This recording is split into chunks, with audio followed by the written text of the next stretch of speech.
চলে এলাম নতুন একটা ভিডিও নিয়ে। আশা করছি আপনারা ভালো আছেন, সুস্থ আছেন। আমিও ভালো আছি আপনাদের ভালোবাসা ও আশীর্বাদে। আজ চলে এসেছি হাওড়া ফুল মেলাতে। এইখানে জানুয়ারির 9 তারিখ থেকে 12 তারিখ পর্যন্ত ফুল মেলার আয়োজন করা হয়। এখানে অনেক বড় করে ফাংশন হয়, অনেক আর্টিস্ট আসে, বিভিন্ন শিল্পীরা আসে। পুরো মাঠ জুড়ে ফুল দিয়ে সাজানো হয় খুব সুন্দর করে। যেগুলো আমরা চিনি না, জানি না, অচেনা, সেগুলো দেখা যায়। বেশ ভালো লাগে। ফুল তো আমরা সবাই ভালোবাসি, কিন্তু সাদা জিনিসটা সবাইকে আকর্ষণ করে। সাদা ফুলটা দেখুন কি সুন্দর দেখতে লাগছে। তো ফুল আমরা ছোট বড় সকলেই পছন্দ করি। ফুল ভালোবাসে না এরকম মানুষ খুব কমই সংখ্যক পাওয়া যায়। আর শিশু আর ফুল এই দুটো সবাই ভালোবাসে। তো এখানে গোলাপ ফুলগুলোকে দেখুন কি সুন্দর দেখতে লাগছে।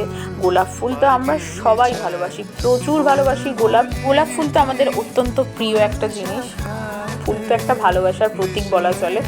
তো গোলাপ ফুলগুলো এত সুন্দর লাগছিল, কালারফুল লাগছিল, দেখে এত ভালো লাগছিল। আমি প্রথম দিনই ভিজিট করে এসেছি, আমার বেশ ভালো লেগেছে। এত সুন্দর সুন্দর ফুল দেখেছি, মন একদম ভরে গেছিলো দেখে। আপনারাও যাবেন, আপনারাও গিয়েও দেখে আসবেন। 12 তারিখ পর্যন্ত আছে। আর এই ফুল মেলা হচ্ছে এবারের 7ম ফুল মেলা 2025। আমাদের বাড়ির সামনে এই ফুল মেলার আয়োজন করা হয়।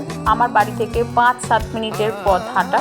ফুল মেলায় শুধু ফুল দেখা যায় না, ফুল ছাড়া এখানে আনাজের গাছও রয়েছে, ফলের গাছও রয়েছে। ফুল দেখা এদিকে শেষ হয়ে যাবার পর আমরা এদিকে চলে এলাম, আনাজ আর ফলের দিকে একটু চলে এলাম। এখানে সব কিছু দেখে মানু বাবাকে কি বলছে একটু আপনারাই শুনে নিন।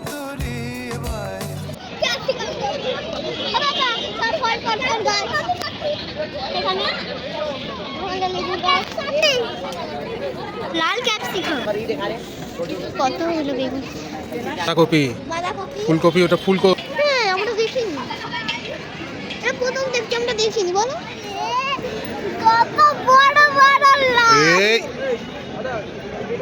শুনতে পাচ্ছিলেন মানু এখানে পাপাকে সব কিছু চেনাচ্ছিল, কোনটা লাউ, কোনটা লাল ক্যাপসিকাম। আবার কুমড়ো ফুল দেখে বলছে আমরা তো এটা কোনোদিন দেখিনি। সব কিছুই তো শুনলেন। এখানে কি সুন্দর ছোট ছোট গাছ রয়েছে। কিছু গাছ জেট প্ল্যানের মতন দেখতে লাগছিল, জানি না ওটা জেট প্ল্যান কিনা, কিন্তু খুব সুন্দর দেখতে লাগছিল। অনেকে আছেন বাড়ির সামনে বাগানে সুন্দর করে গাছ লাগায়, গাছের খুব যত্ন করে। আবার অনেকে বাড়ির ছাদেও গাছ লাগায়। দেখুন এই পাতাগুলো, সিরিয়াসলি বলছি দারুণ দেখতে ছিল সামনে থেকে। আপনারাও একবার এসে ভিজিট করে যাবেন। গাছগুলোর এই মুহূর্তে আমার নাম মনে নেই, দেখতে ব্যাপক ছিল, একদম ফাটাফাটি। তার মাঝে এখানে আমরা একটু মোমো খেয়ে নিলাম। ভিডিওটা ভালো লাগলে একটা লাইক করে দেবেন, শেয়ার করে দেবেন। চ্যানেলে যারা নতুন আছেন চ্যানেলটিকে সাবস্ক্রাইব করে দেবেন। এভাবেই আমার পাশে থাকবেন, আমাকে সাপোর্ট করবেন। দেখা হচ্ছে নতুন ভিডিওতে। এখনকার মতন টাটা।